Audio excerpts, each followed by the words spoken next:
A continuación, desde Séptimo TV, el repaso del estudio semanal.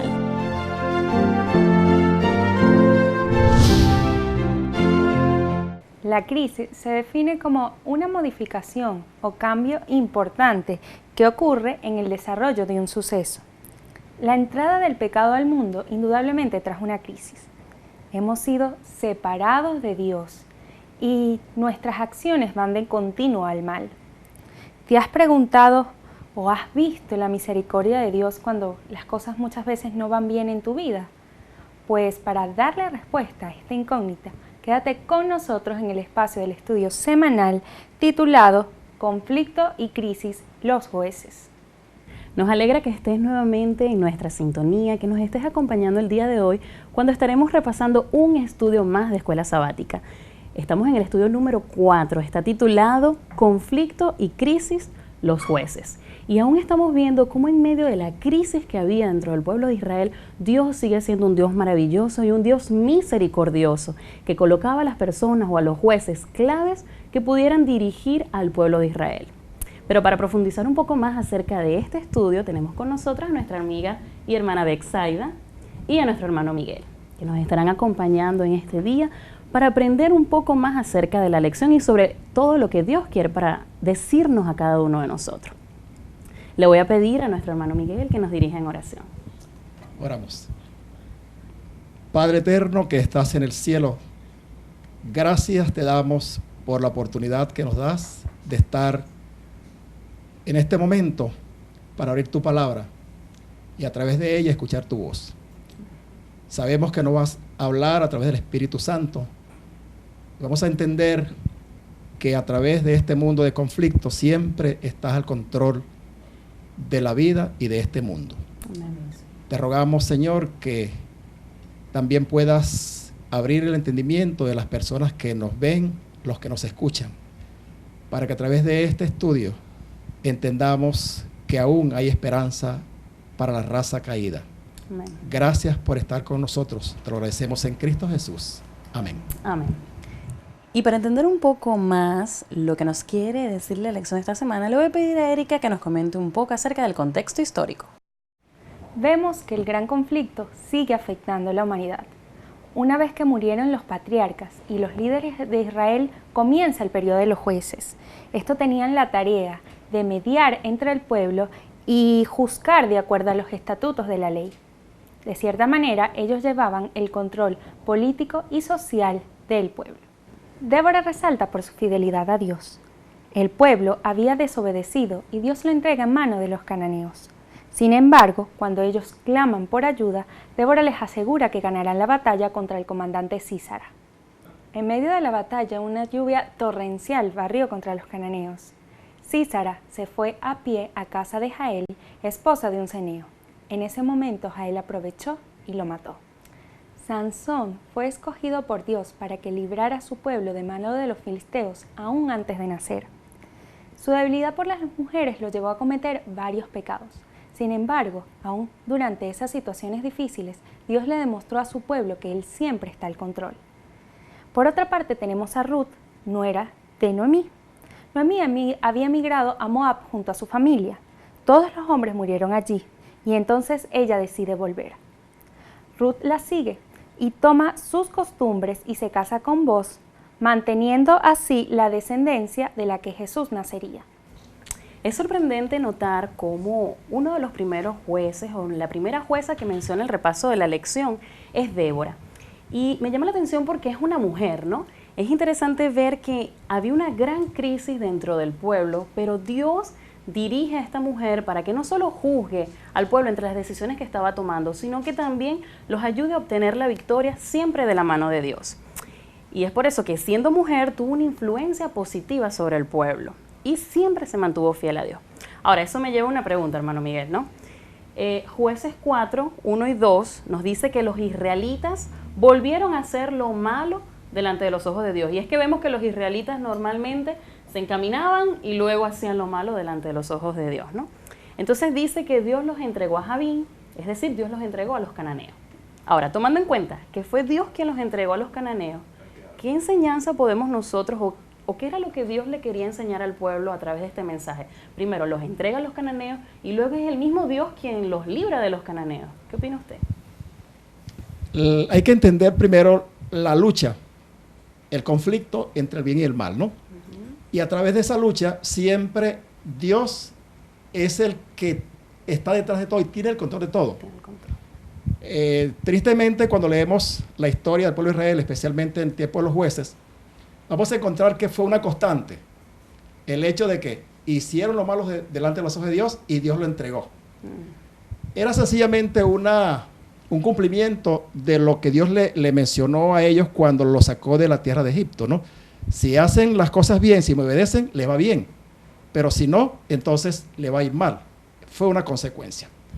Ahora es interesante que en un mundo patriarcal, y quizás el término actual sería el machista, que una mujer se haya destacado en esta situación nos llama la atención. ¿Pero por qué? Primero, había una crisis de liderazgo. Era profunda la crisis de liderazgo, pero Dios en su misericordia siempre va a proveer la solución. Y en este caso, cuando faltaban hombres con esa capacidad de tomar decisiones, Dios llamó a una mujer. Ahora, ¿por qué llamó a esta mujer? Primero, porque siempre Dios se va a proveer de los recursos y de las personas necesarias para que su voluntad se cumpla. Y segundo, la clave era la espiritualidad, la dependencia de Dios de esta mujer. Y como ella fue una mujer que aprendió a depender de Dios, a confiar en Dios, Dios la utilizó en momentos de crisis para que su voluntad se cumpliera. Él siempre va a proveer. Recuerden que en todas las crisis espirituales del pueblo de Israel, aunque tenían que irse por desobediencia, Dios se encargaba de regresarlos otra vez a su tierra. Y siempre era para recordarle que Dios era el que estaba al control de todas las cosas. Y otra cosa que refleja es la misericordia de Dios. ¿Por qué?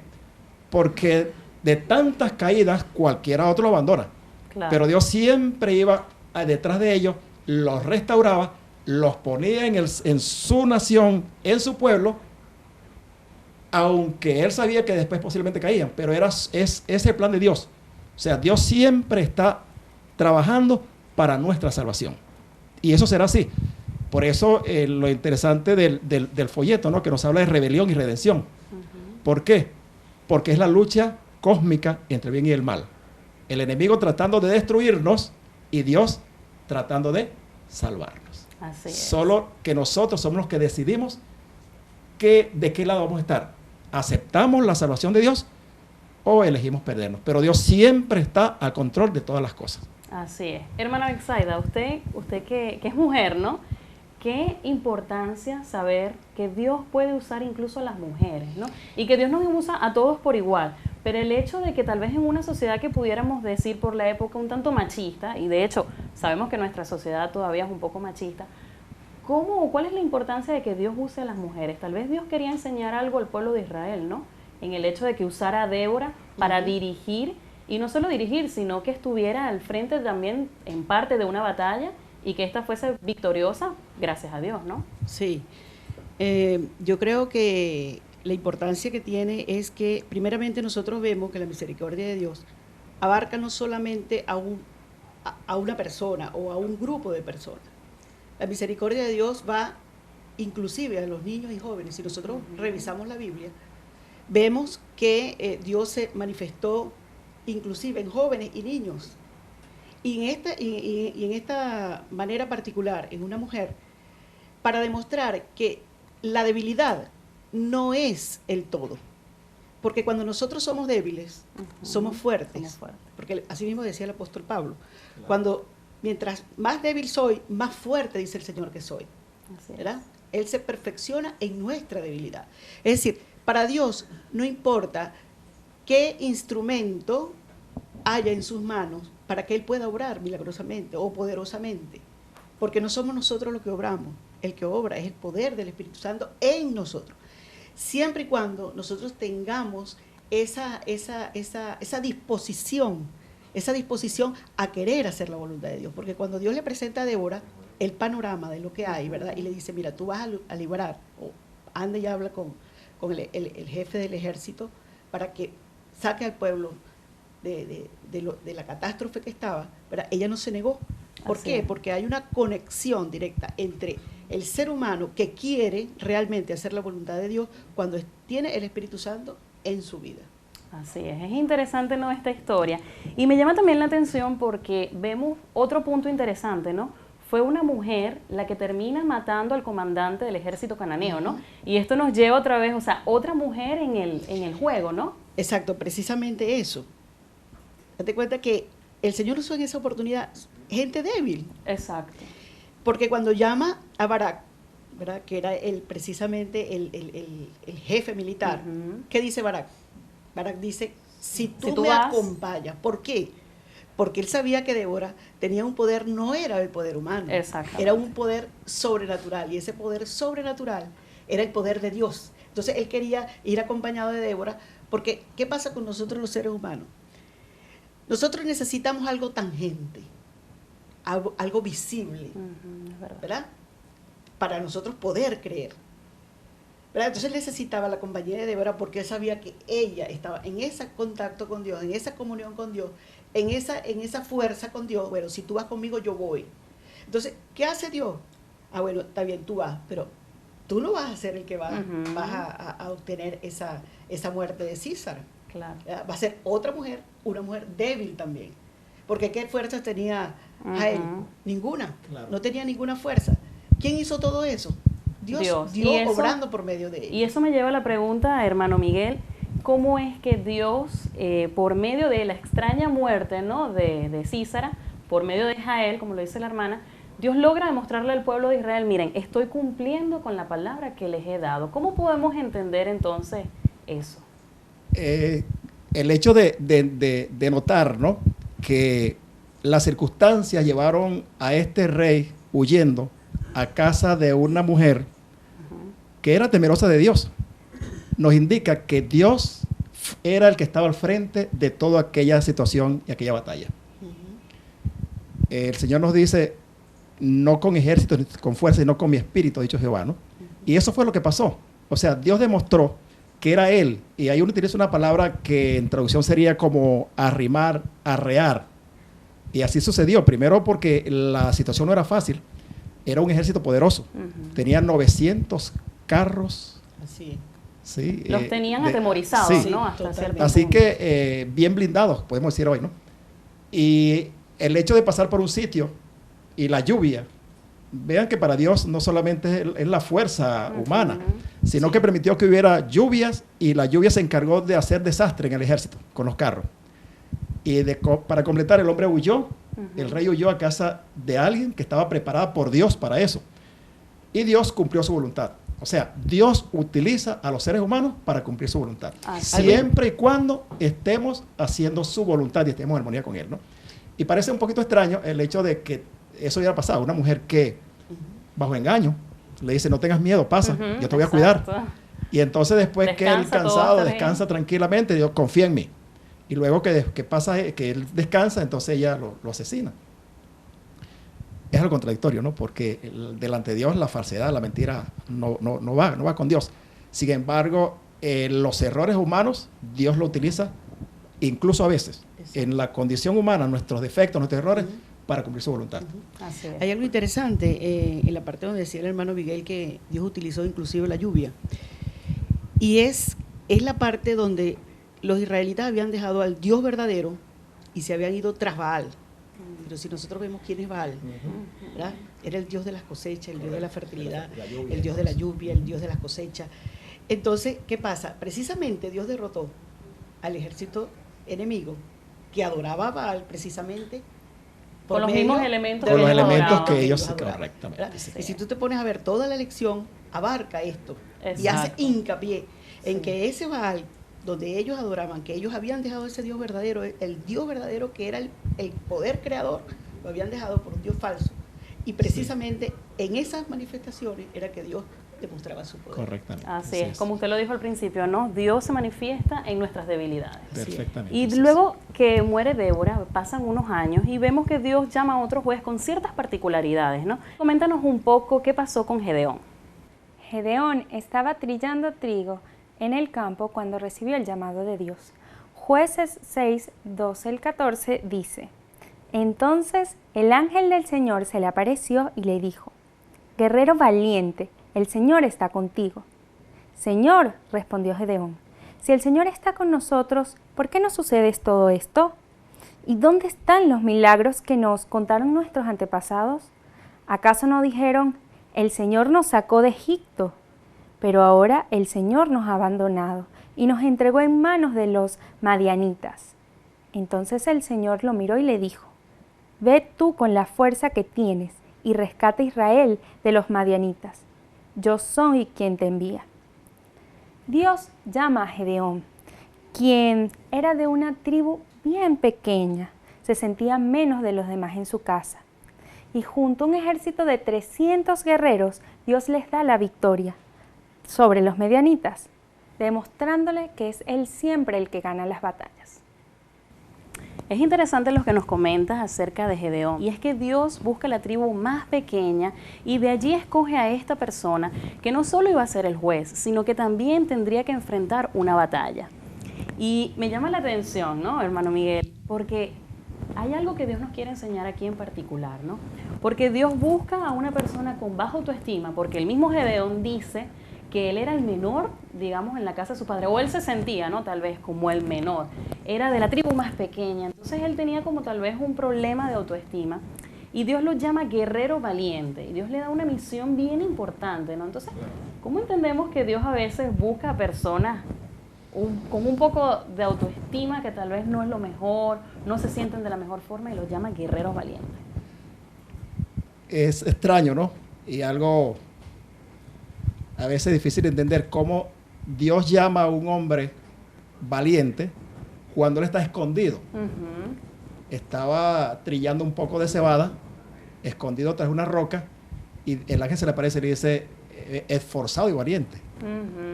O sea, Dios no ve lo que nosotros somos, sino lo que podemos llegar a ser cuando nos colocamos en sus manos. Y él vio en Gedeón un hombre, aunque con baja estima, pero preocupado por la situación política, social y sobre todo espiritual de su nación. Y Dios, que ve los corazones, vio en ese hombre el líder que necesitaba. ¿Por qué? Hay un versículo que dice que a lo humilde de este mundo escogió Dios para avergonzar a los sabios. La virtud más grande de Gedeón en ese momento era su humildad. Por eso Dios lo llama. Si él llama a un hombre con capacidades y hace la hazaña que Dios quería que hiciera, ¿a quién le hubiera atribuido esa victoria? A él. A su talento, su capacidad. Pero Dios llama a personas humildes, sencillas, pero que estén dispuestos a ser utilizados por Dios. Y eso lo demuestra como cuando se llama a la batalla de un número, primero el número era grande, era creo 30,000 personas, después pasaron por un arroyo, y en el arroyo fue una prueba, que tome agua con mucho agachándose, con ciertas características, boca, sí, exacto, sí. Ya no era capaz. Tenía que ser persona que mientras avanzaba iba tomando agua. Y solamente pasaron ¿cuántos? 300. Y 300 hombres en manos de Dios, con la fe puesta en Dios, Dios hizo maravillas. Y es impresionante eso, ¿no? Porque Dios siempre ha querido demostrar que es con su poder, es con su capacidad, porque en esta lucha de entre el bien y el mal, Dios siempre es el que puede darnos la victoria. Y podemos entender eso, ¿no? La lección primera de este trimestre que estamos estudiando hablaba acerca de la serpiente contra el niño, ¿verdad? Difícil, ¿verdad? El río contra la mujer encinta. Era imposible humanamente. Finalmente se dio la victoria porque era Dios el que peleaba las victorias para ellos, igual que para nosotros. O sea, Dios pelea nuestras victorias. Y el Señor se crece en nuestra debilidad. Y esa es la fortaleza. Ser humilde para que Dios nos utilice. Para hacer grandes cosas a través de nosotros. Así es, y llevándolo también un poquito más al plano personal, ¿no? La función o la responsabilidad que tenemos cada uno de nosotros, hermana Betsaida. Así como Gedeón, tal vez algunos de nosotros nos sentimos un poco menos que los demás, nos sentimos con debilidades, pero Dios también nos está llamando para anunciar algo importante, y es la salvación. Quizás hoy no nos toque ir con un ejército de 300 personas, ¿no?, a tener una batalla real, pero sí nos toca una batalla espiritual, ¿no? Y es una batalla donde tenemos que ir a decirle a las personas: Dios ya venció la batalla que tú tenías que vencer. Simplemente acepta tú la salvación. ¿Qué le diría usted a esas personas que tal vez se sienten como Gedeón y que le dicen a Dios: ay, Señor, en este momento yo no tengo la fuerza tal vez de ir a batallar? Sí, como tú dices, es una lucha espiritual. Realmente en nosotros, diariamente nosotros libramos una lucha espiritual. Todos los días nosotros hacemos decisiones, y en esas decisiones nosotros tenemos que poner a Dios en primer lugar. ¿Qué pasa? Nosotros nunca vamos a decir que vamos a salvar un alma por nosotros. Claro. Siempre es el poder de Dios, ¿verdad? El poder de Dios ante todo. El Espíritu Santo es el que obra. ¿Qué pasa? Nosotros tenemos que tener esa condición de querer. Es lo que nos pide el Señor solamente. Lo que pasa es que nosotros, si nosotros vamos y empleamos esto de la lección, ¿qué pasaba con Gedeón? Precisamente Gedeón buscó a Dios ¿en qué momento? ¿En qué momento él estaba pensando todo aquello de lo que estaba pasando? Precisamente cuando estaban más hundidos. En la crisis. En la crisis, ¿verdad? Así somos nosotros. Sí. A veces Dios deja que nosotros pisemos fondo para que sepamos que en nosotros no hay poder. Solamente hay poder en Él. Entonces, cuando nosotros queremos librar esa batalla y queremos nosotros realmente que la salvación la conozcan otras personas, la pregunta es: ¿de verdad quiero yo darlo a conocer? Porque si nosotros queremos, el Señor hace absolutamente todo. Él te capacita, Él te da dones, Él te pone las palabras que vas a decir, Él te busca las personas, Él te lleva al sitio, inclusive el sitio. Personas que tú ni siquiera creías que podía ser, resulta que esa es la persona que Dios tiene allí para que tú le prediques. Y hay tantas formas de predicar, tantas formas, con el testimonio. Y más que todo, yo veo ahorita en la sociedad actual que está tan complicado la parte familiar. Nosotros tenemos tanto que dar, que las personas, si nosotros pudiésemos llegar a esas personas, oye, qué maravilloso sería. Porque Dios nos ha bendecido tanto a nosotros como pueblo, que esas bendiciones nosotros nos las estamos guardando para nosotros, y ese dar es lo que nosotros nos reaviva diariamente. Es esa comunión con Dios y ese dar, no solamente recibir, es el dar. El dar es lo que a nosotros nos anima diariamente para seguir en esa fuerza espiritual. Cada vez que nosotros damos, el Señor nos da más. Pero mientras que nosotros nos recogemos para nosotros mismos, el Señor no nos puede dar, porque estamos aguantados y tenemos que vaciarnos para que Él pueda darnos. Así es. Entonces, creo que usted ha dado la clave, ¿no? Es una forma, lo más bello para nosotros como seres humanos es dar a conocer a Dios. Y lo más bello que nosotros tenemos para nosotros es ese amor de Dios en nosotros. Entonces, lo único que tiene que hacer el ser humano, nosotros que conocemos a Dios, es querer, solamente. Sí. Así es. Y bien, vemos también, hay otro personaje que es muy conocido por todos nosotros, y es Sansón, otro de los jueces, tal vez uno de los jueces con mayor fuerza, con mayor capacidad. Pero, ¿qué sucedió con él? Coméntanos qué dice Jueces 14, 1 y 2 al respecto. Jueces 14, 1 y 2 dice: cierto día, estando Sansón en Timna, se vio atraído por una mujer filistea. Cuando volvió a su casa, dijo a su padre y a su madre: me gusta una joven filistea de Timna, y quiero casarme con ella. Consíganmela. Sansón tenía una debilidad por las mujeres, y mucho más por las que les eran prohibidas. Sus padres no estaban de acuerdo que un juez de Israel se casara con una mujer de otra tribu, porque sin duda alguna esto traería mucho más pecado al pueblo de Israel. Nuevamente vemos cómo Dios usa la debilidad de otro juez y cómo con esa debilidad Dios hace grandes cosas, ¿no? Tenemos ahora a Sansón. Hermano Miguel, ¿de qué modo cree usted que Dios usó la debilidad de Sansón por las mujeres, ¿no? y precisamente por las mujeres que no pertenecían al pueblo de Israel, como una canción contra los filisteos. Hay cosas que son difíciles de comprender, ¿no? Sobre todo el personaje de Sansón. Si uno lee la historia, encuentra que fue un ser que fue elegido desde antes de nacer. Sí. De hecho, Dios le dijo a su mamá que no debía tomar ni sidras, ni vino, comer cosas inmundas, iba a ser nazareno. O sea, estaba apartado desde el vientre para ser un libertador de Israel. Sin embargo, cuando él estuvo en la edad de comenzar su ministerio, su liderazgo, fue víctima de su debilidad y se empeñó en casarse con una mujer que no era del pueblo de Israel. Los padres lo aconsejan, pero él insiste. Sin embargo, dice la Biblia que los padres no sabían que era cosa de Dios, cosas que a veces no podemos entender. Sí. Lo que sí podemos entender es que el propósito o los propósitos de Dios se cumplen siempre. Amén. Y a pesar de que este joven se desvió, no hizo lo que Dios quería que él hiciera. Sin embargo, Dios cumplió su propósito a pesar de su condición. Y eso nos da una lección a nosotros, ¿verdad? El plan de Dios se va a cumplir. La salvación es un hecho. Solo está en que nosotros podemos formar parte de esa salvación. Ahora, lo tremendo de esto es que aunque se cumplió la voluntad de Dios, Él cosechó las consecuencias.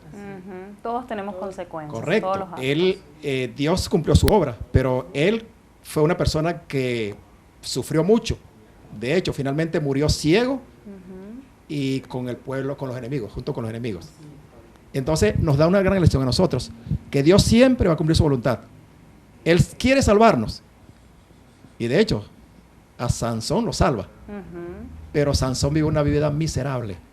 Nosotros, si hacemos la voluntad de Dios, podemos ahorrarnos muchos problemas. Y finalmente, ser salvos sin el trauma terrible que causa el pecado. Así es, y eso que está comentando me lleva, ¿no?, a la siguiente pregunta, ¿no, hermana Betsaida?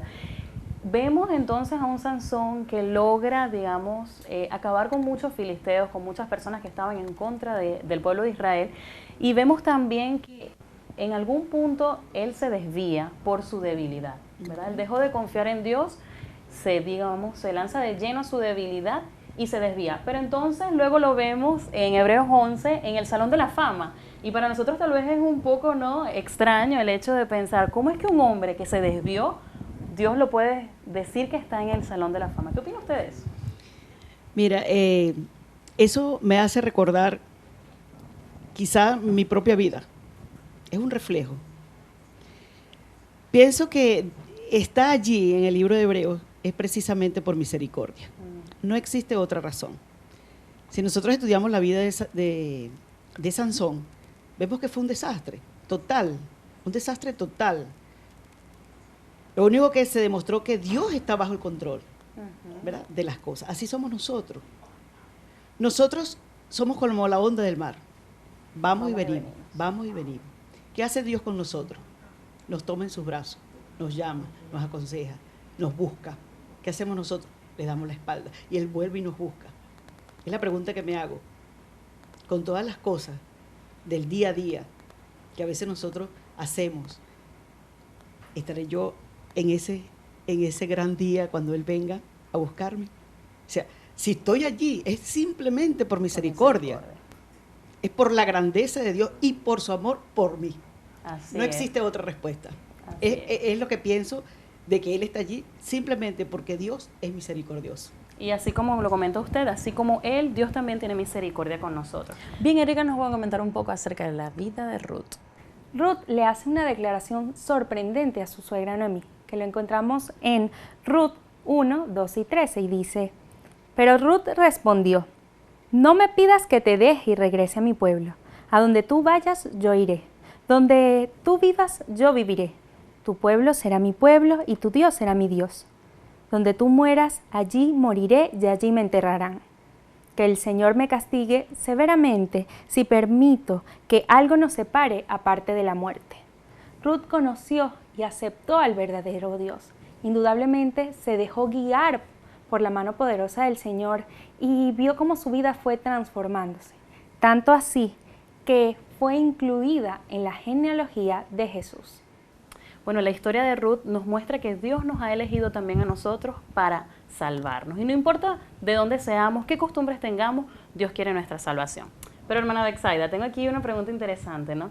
El hecho de que todos los hombres de la familia de Noemí murieran en una tierra extranjera, ¿no? Ellos eran extranjeros en ese lugar.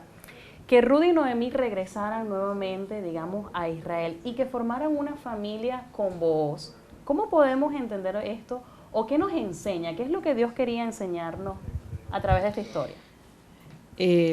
Sí, sinceramente hay algo interesantísimo en la historia de Ruth y es precisamente de gran alcance, porque se trata nada más y nada menos que la descendencia de Jesús. Y el Satanás quería borrar la descendencia. ¿Qué hizo? Primero hubo hambre en Israel. ¿Qué pasó? Se fueron Exacto. a Moab y murió la descendencia de Noemí. ¿Qué pasa? Volvieron, ¿verdad?, hacia Israel ya cuando había pan. Y fue cuando Ruth se casó con Booz, pero también sabemos que hubo situaciones en las que Dios permitió que fuera Booz, Claro. ¿no?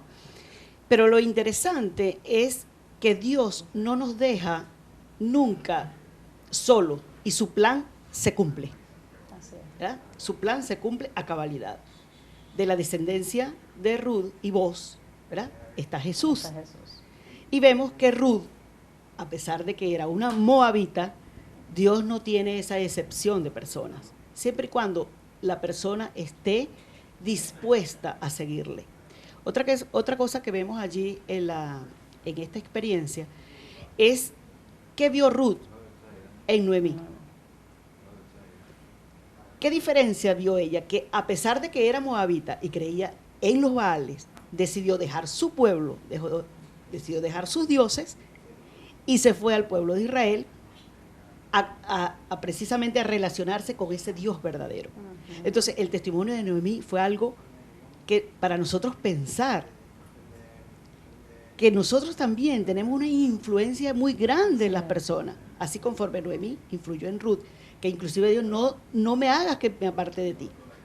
Entonces, nosotros también podemos ser una gran influencia en las personas que nos rodean. Que nos rodea. Así es. Y bien, ya para terminar, queremos resaltar un poco la historia de Samuel, ¿no? Y el versículo de memoria esta semana decía, en 1 Samuel 2:1, luego Ana oró, mi corazón se alegra en el Señor me ha fortalecido. Ahora tengo una respuesta para mis enemigos, me alegro porque tú me rescataste. Y ese es siempre el punto que Dios quiere resaltar aquí, que Dios nos está rescatando. Y hermano Miguel, me llega la pregunta no a mi mente, la salvación es algo personal, ¿no? Porque vemos cómo podemos entender el hecho de que Samuel fue un hombre recto ante los ojos de Dios, pero vemos que sus hijos no lo fueron. Y vemos que también Elí el sacerdote fue un hombre recto dentro de los ojos de Dios, pero vemos que sus hijos no lo fueron. Entonces, esto nos quiere llevar a entender que la salvación es personal. ¿Qué opina usted? Exactamente, la salvación proviene de Dios y es personal, ¿no? Por eso dice el libro de Ezequiel que no pagará el padre por el hijo ni la madre por la hija y viceversa. Porque la salvación es algo personal. Nosotros no debemos depender de otras personas para salvación. Sin embargo, hay influencias. Y tristemente, el ejemplo de la crianza de Elí fue malo para Samuel criar a sus hijos. Porque se repite la historia. Samuel, sus hijos fueron semejantes a los hijos de Elí. Eso nos da una lección a nosotros, ¿no? A veces pensamos que nuestras acciones no tienen influencia sobre los demás, y sí la tienen. Mucha gente se salvará por nuestro testimonio o se perderá por nuestro testimonio. Así que es importante eso. A pesar de que la salvación es personal, tenemos que cuidar nuestro testimonio, porque puede ser de influencia para otras personas. Así es. Y bien, amigos, no importa la crisis que tú estés enfrentando en este momento, la crisis que haya en tu familia, que estén en las personas que te rodean, Dios quiere darte hoy la salvación, Dios quiere tomar el control de tu vida y que tú puedas tener una vida llena de paz. Ahora queda la pregunta, ¿aceptarás tú esta bendición que Dios quiere darte? Bien, hermana Betsaida, le voy a pedir que nos dirija ya en la oración final. Ok, oremos. Padre nuestro que estás en los cielos, cuán agradecidos, Señor, estamos de ti por tu inmenso amor. Infinitas gracias, Señor, por tu misericordia. Porque sabemos, Señor, que a pesar del conflicto que existe entre el bien y el mal, tú nos acompañas. Sabemos, Señor, que en ti hay salvación y hay victoria. Por eso, Señor, suplicamos que la fuerza de tu Espíritu Santo continúe moviéndose dentro de nosotros y que nos inste a seguir, porque la victoria está asegurada. Coloca en nosotros, Señor, el deseo de permanecer, para que cuando tú vengas a buscarnos estemos listos para irnos contigo. Bendice a cada familia, a cada hogar, a cada niño, a cada joven, a cada persona que nos escucha y nos oye, nos ve por este medio. Suplicamos, Señor, que tu Espíritu Santo colme sus corazones y tu amor los inunde de tal manera que no puedan resistirse a tu presencia. Llámalos, Señor, y permite, Señor, que todos alcancemos la salvación. Gracias, Señor, porque tú escuchas nuestra oración. Gracias, Padre, por tus enseñanzas. Suplicamos tu bendición en Cristo Jesús. Amén. Amén.